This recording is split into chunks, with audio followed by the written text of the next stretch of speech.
Hello, my name is Nate Tallman, and I am the Director of Student Development and Leadership at Northwood University. Prior to arriving at Northwood, I worked as a professional at Central Michigan University with Dan and Eric. But really, I got started with the leadership program as not only a leadership advancement scholar, but actually a student within the Leadership Studies program at Central. So my scope or my lens about the leadership minor, its creation, implementation, and then where we are at today is a little bit different perspective than both Dan and Eric. Like I said, working with students, working on the development side and the leadership side, a lot of these different aspects that you're probably doing on your campus is part of the curriculum, not only the curriculum, but the co-curricular aspects of our leadership studies here. So today what I'm going to do is just talk briefly about some of the courses, the content, how it's structured, and then if there's any questions, obviously I won't be there to answer them, but Dan and Eric are both great resources. So let's dive right in. First and foremost, the interdisciplinary curriculum of the Leadership Studies minor is really unique, and it's unique on a lot of fronts, but primarily it really lets the student sort of pick and choose courses in which they can use their own lens or what they're trying to achieve not only within their particular curriculum or what their exit outcomes are when they graduate from Central Michigan University. Interdisciplinary curriculum, we all know what that means.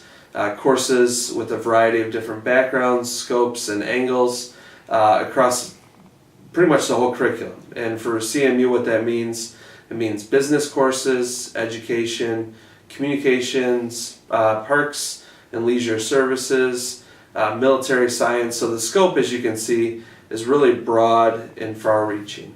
When I was a student within the program, the path that I chose was more along the history and political science route because I was a secondary education major, majoring in social studies, so I needed that geography, history, and political science background. So that's just some courses that I chose to take from the minor.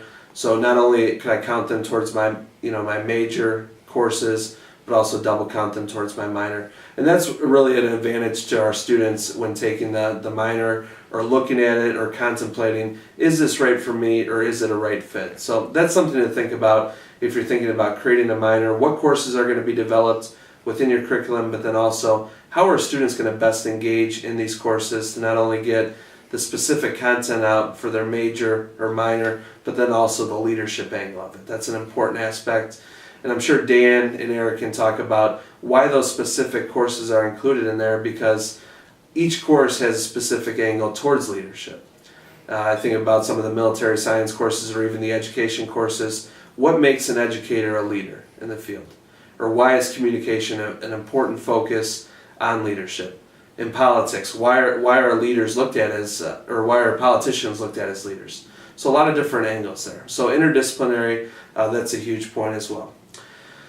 3 distinct tracks make up the leadership minor, in which courses are sort of grouped together based on their focus. I'm sure we can include a slide in the PowerPoint to sort of list those, or a handout, but it can give you an example of why these courses are grouped together. So when you think about some of the different tracks, the human behavior element and the development, so why are human growth and development classes put in there? So it makes it really easy not only for a student to plan out their curriculum within the minor, but also know what different content areas they have to achieve within their general education requirements, but also within the leadership minor context as well.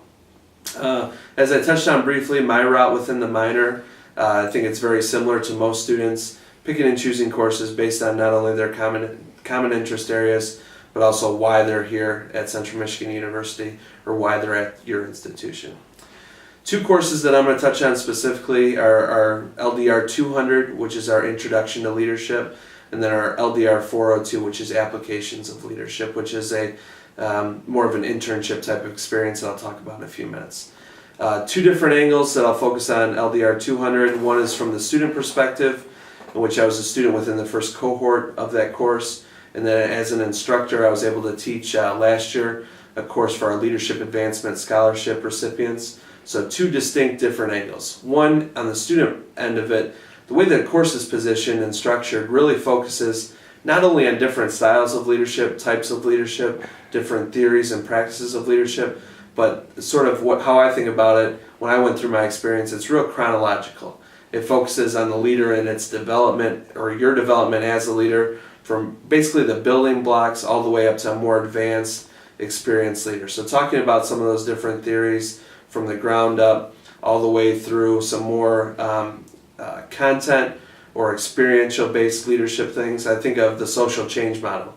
You have to have a basis of what leadership is prior to learning about the social change model to be able to experience and know how a leader places themselves in the model with the 7 C's. So a lot of different aspects there. So as a student, I necessarily didn't realize it at the time what we were trying to do or what my instructor was trying to do, which happened to be Dan, by the way.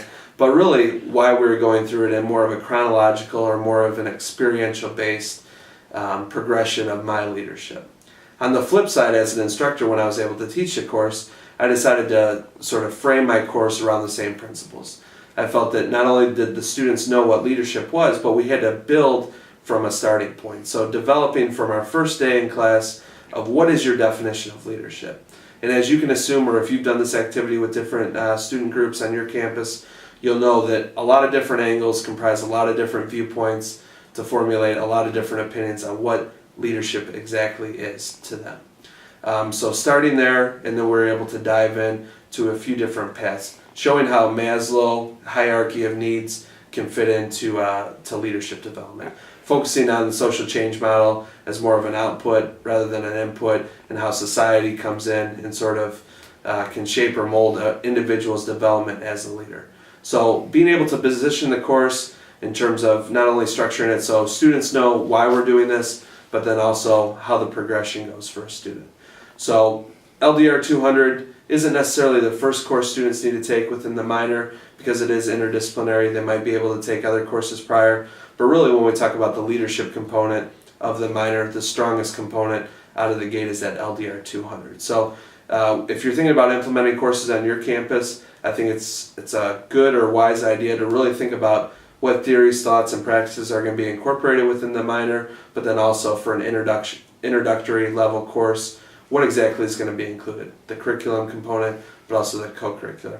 I know from my class and other classes that I've been able to observe LDR402, there's a strong co-curricular component to it, in which I had my students do a volunteer community service engagement project in which students had to write or reflect based on their experience and really what they saw as a leader through that experience. So social change model would be easy to incorporate. I know I've talked a lot about that, but really what was your individual leadership style? Were you more authoritarian? Were you more laissez-faire? What was your practice? Why were you doing what you're doing? Who was your target audience? What were you benefiting? So the project management side, the co-curricular, and the curricular aspect are all coming together for our student leaders taking that course. LDR402 is a very strong component and a unique component to the course, and it's very rigid the way it's set up, but it's very loose in terms of what students can do within their experience. LDR402 can be a 3 credit hour experience or a 6 credit hour experience depending on the curriculum route that the student takes, and basically what students are doing is completing a 120-hour internship or externship based on a common experience that they want, giving back to the community, a specific organization, or an affinity group on or off campus. And being able to do that, it really allows students to not only pick and choose how specific they want to be within their different internship or co-curricular experience, but it really allows them to get out and give back to certain groups or certain organizations or certain aspects that they want to. Some examples for my 402 project, I was able to work with the Leadership Institute on CMU's campus here and develop and sort of recreate a consulting, I don't want to call it a firm, but more of an organization or clearinghouse in which students provided a service for other student groups on campus. So being able to put some resources together, some the training aspect of the consultants, some programming materials, the PR and marketing for that. So all the different aspects you would think about when it comes to advertising, starting a new program, or really almost, I viewed it as an office on campus that was providing these services to students. Other examples that I can give on the 402 aspect, I know one student wrote a book on leadership and sort of a love languages type of leadership development. Many have given back to their community in terms of boys and girls clubs, baseball foundations within their communities. We think of some other nonprofits such as boys and girls clubs, and specifically focusing on a certain aspect of that, running a program, creating a program from scratch, or really being able to expand an existing program. So a lot of different aspects and different ways that students have decided to take this. Eric is our coordinator for our 402 experience on Central Michigan University's campus, and I'm sure he can give you a ton more examples or even maybe show you some past examples of what's been done. But I think the unique thing about 402 is it really allows students to, within a semester, summer, break at home, really the time frame is whatever the student really wants to complete this experience.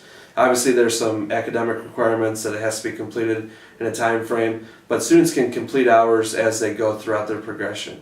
And Eric does a great job of checking in with them, working with them as an academic advisor, not only to know, does the student need 3 credit hours or 6 credit hours, but really what is that student trying to achieve. So from Eric's vantage point, he really knows that it's an academic related, but it's also a co-curricular, and it's also working towards the leadership minor requirements. So blending all those together, it's really strong and a unique aspect of this program. I think that our next segment of the program is Eric talking about some of the research data and some of the evaluation that we've been able to do with the program. I wish you guys all the best at your conference, and thanks so much for being able to be a part and coming to our session today. Thanks.